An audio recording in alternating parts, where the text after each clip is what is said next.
Þegar einfalda á rætur þá fyrsta skrefið alltaf að þátta töluna og stundum augljóst hvernig þáttunin ef það ekki þá þarf maður að setja það upp í einhvers konar tré eða eitthvað svoleiðis. Og ég finn fyrst hvaða tölur ganga upp í 28, það til dæmis 2 sinnum 14, 2 frumtala, þannig ég stoppa þar, en 14 margfeldi af 2 og 7 og 2 og 7 eru svo frumtölur, þannig að þá veit ég að talan 28 2 sinnum 2 sinnum 7. Þannig að í staðinn fyrir að vera með rótina af 28, þá get ég verið með rótina af 2 í öðru veldi sinnum 7.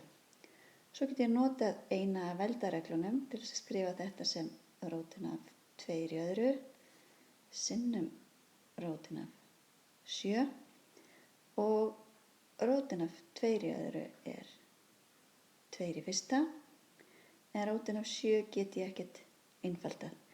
Þannig að rótin af 28 get ég umskrifað sem 2 sinnum rótin af 7.